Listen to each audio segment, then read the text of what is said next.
was the most terrifying and exhilarating 15 minutes of my life. I didn't know what was going to happen. Honestly, I didn't even know if we were going to make it out of there alive. We were all scared, but we knew what had to be done. We had to save Carlos Santana.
Smack and Off-Z Radio. Where to begin? I guess just with the members. There were 5 in Smack. Mila Madrigal, or Little Miss Dynamite, as she liked to be called. She was a real spitfire. Then there's the brothers, Tommy and Nate Cartwright, one of the best guitar-based duos in rock. Anne-Marie Langfeld, she had a real Courtney Love look going on for most of Smack's touring years. And finally, Cameron Huang, the oldest and most experienced member. He was the principal songwriter and classic misunderstood genius of the group. As far as Off-Z Radio goes, there's still a lot that we don't know. We still don't know which of the members was an undercover agent, the one who busted open the Santana conspiracy. There's been a lot of speculation, but the identity never got released. Who do you think it was? The only person I can confidently write off is Elizabeth Bruning. She had been in the rock spotlight for years at that point. Before Off-Z Radio, she was in Dog by Consequence and House of Horrors, so it wasn't her. Besides that, it could have been any of them. Celia Kathlina, the front woman and diva of the group. Carter Calvis, he really leaned into the Napoleon character for that album. It had a Waterloo cover on it. Allison Chmielewski, she was the sweetheart of the group. I guess it could have been her. Kayla Cooper, the foundation of the band. She was the newest member of OFZ. Then there's Callie G. She had come abroad with Elizabeth after House of Horrors split up. And finally, there's Luli Thompson. She was the hottest guitarist in the world after OFZ's first album came out, but I still don't know. What is the Santana conspiracy? Basically, the German Rock and Roll Hall of Fame paid off Z Radio to kidnap Carlos Santana while they were touring in the US. I think the plan was to force Santana to frontman a Latin rock polka fusion supergroup with Weird Al Yankovic. That pretty much sums it up, I think. Can you tell us your name and why you're here? I'm not at liberty to reveal my identity, but I can tell you that I was one of the members of Off-Z Radio. And I guess I'm here to talk about the events of July 2017. In all my years of being a secret agent, this was by far my most dangerous assignment. Really? Definitely. I would say that if the CIA hadn't placed me undercover in Germany, we would have lost one of this country's greatest musicians. So, Off-Z Radio, if you guys are from Germany, where are your German accents? This interview is over. So Carter, I know you're not supposed to be here, but thanks for sitting down with me. I just wanted to ask you about your hat. Oh yeah, it's a Napoleon hat. But this is a new one, right? Yeah, I upgraded. This is my old one.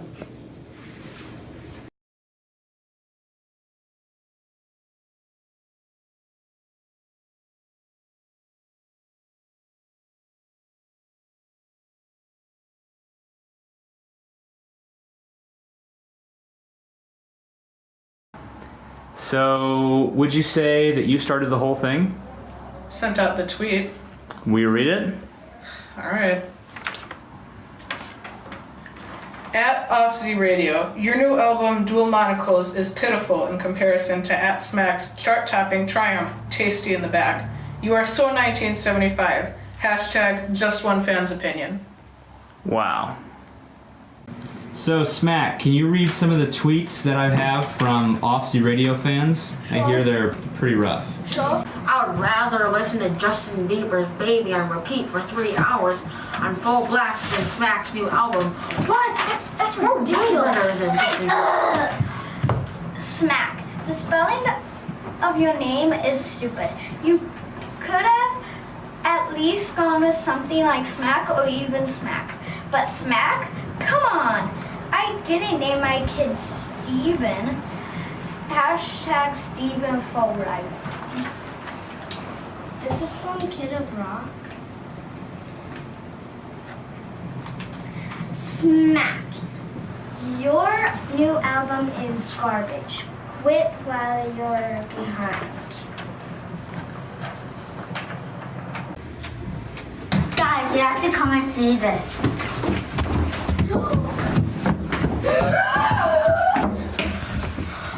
What happened in here? What?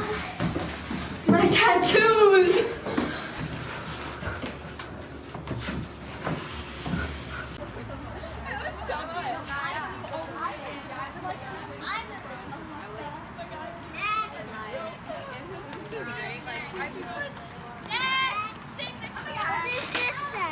Oh my god, it's OFC Radio!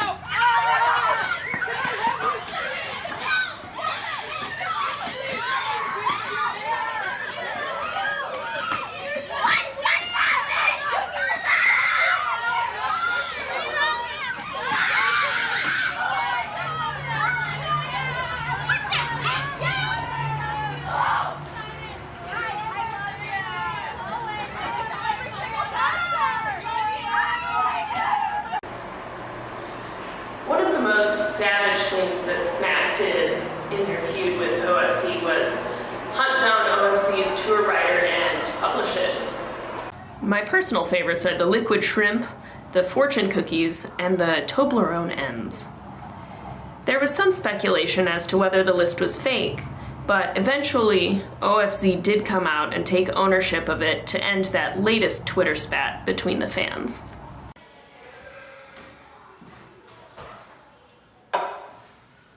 Good evening, Germany. I am Hildegertrud Faust von Schubert.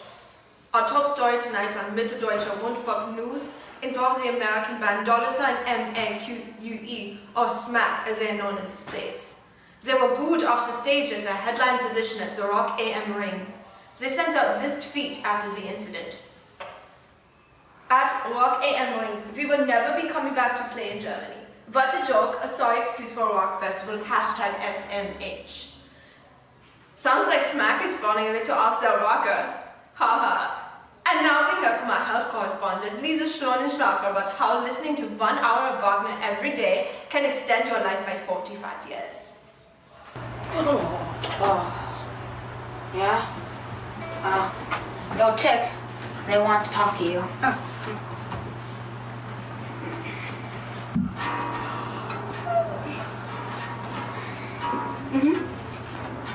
Yeah. Yes. What? You're serious? Oh, what? Yeah. Okay. I understand.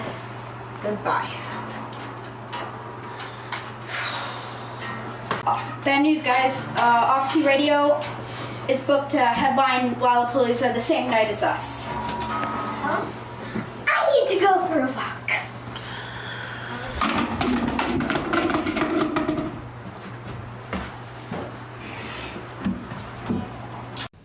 What people don't understand about being an undercover agent is that you go completely dark. That means no communication to headquarters, no Big Brother assistance when things get dangerous, nothing. Nada. At the beginning of this assignment, I thought I was wasting my time, but the deeper I got in, the more I uncovered. So this was big. Yes, and I could never have anticipated the depth of this conspiracy. Although, even though I stumbled on the biggest cover-up of my career, I was pretty much powerless to stop it. Doesn't matter, actually. Okay. Tell me about Tommy Cartwright. Well, Tommy Cartwright was one of the hardest rock and rollers in the business. Living the rock and roll lifestyle can be dangerous, though. In the 4 years that I followed them on tour, I can't think of a single time that Tommy wasn't hurt.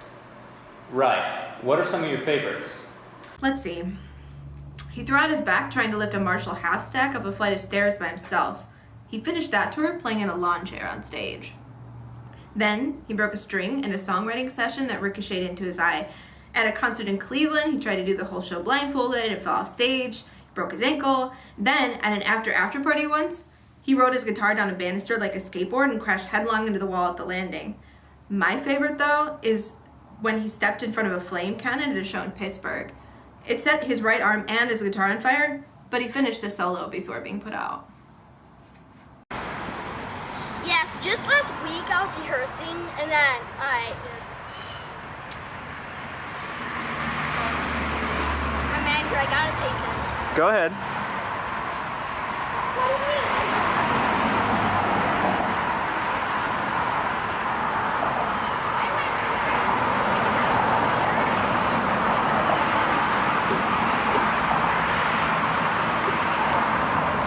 Were you at the Lollapalooza show where Tommy tore his ACL? Oh yeah, I was at all the shows. That one was really too bad though. What was? Just the whole thing. It was Lala's 2017 and Smack and Officer Radio were headlining the same night, so naturally the crowd was divided between the two bands. Somebody brought a 10-foot beach ball to the show and it was making its way through the crowd at Smack. It eventually bounced over some OFZ fans who punched it directly toward Tommy. He dodged the ball, but immediately fell off stage and was taken away on a stretcher. If tensions between the bands weren't high enough already, this really pushed the rock and roll world over the edge. Oh yeah, Tommy Cartwright. He's actually here right now. He'll recover fine, but we keep a room open for him because he's here all the time. I tried every way I could think of to open a line of communication with Smack, but nothing worked. What do you mean? Well, I tried smoke signals, skywriting, invisible ink, you know, all the standard spy stuff. But after about 3 weeks of unsuccessfully trying to alert Smack to the Santana conspiracy, I made the most dangerous move in my entire espionage career. I tweeted directly at Smack. For whatever reason, they were completely oblivious to normal forms of communication, but they responded to tweets in seconds. Why Smack? What could they do that you couldn't? They were the obvious choice, natural rivals of OFC, so they were close to the situation, but still civilians. They could have organically stumbled on a cover-up, and no one would know the difference. They could out-off the radio with no repercussions. I couldn't, because it was below my cover. Also, I had no way to communicate back home.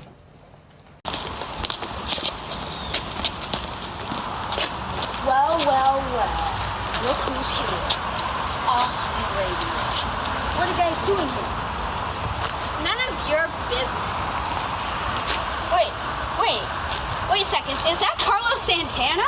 Yeah, but you're too late. He's getting sent off to Germany forever. We challenge you to a rock-off. Whoever wins gets to bring Carlos Santana back to their country. Well, I guess we have to abide with the rock and roll rules. It's on. But where are we gonna do it? How about over there? That's convenient.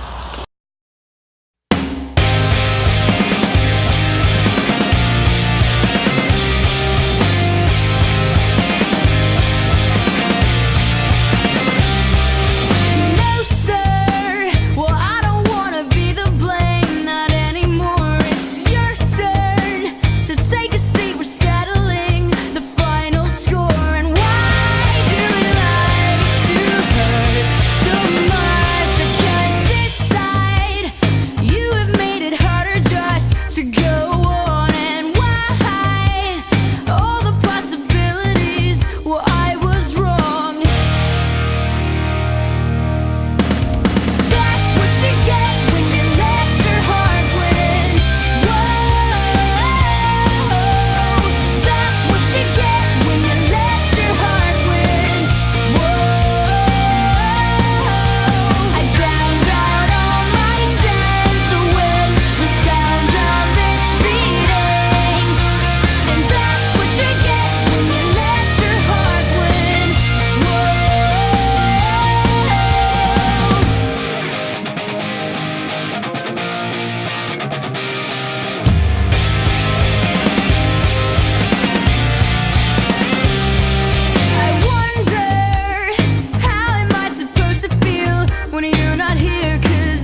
know, not many people know this, but Carter actually had to leave the rock off early because his kid got sent to the office at summer camp, and he had to pick him up.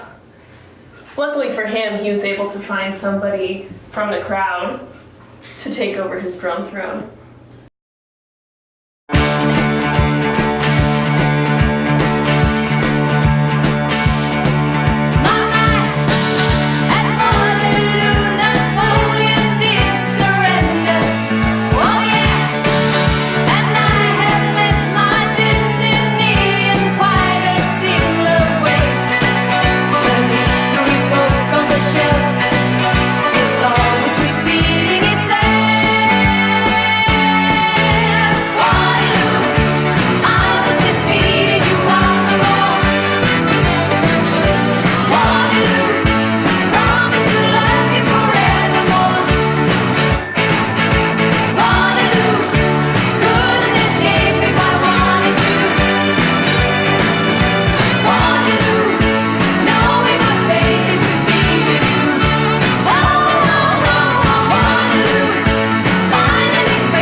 Can I take this off? Hey, go ahead.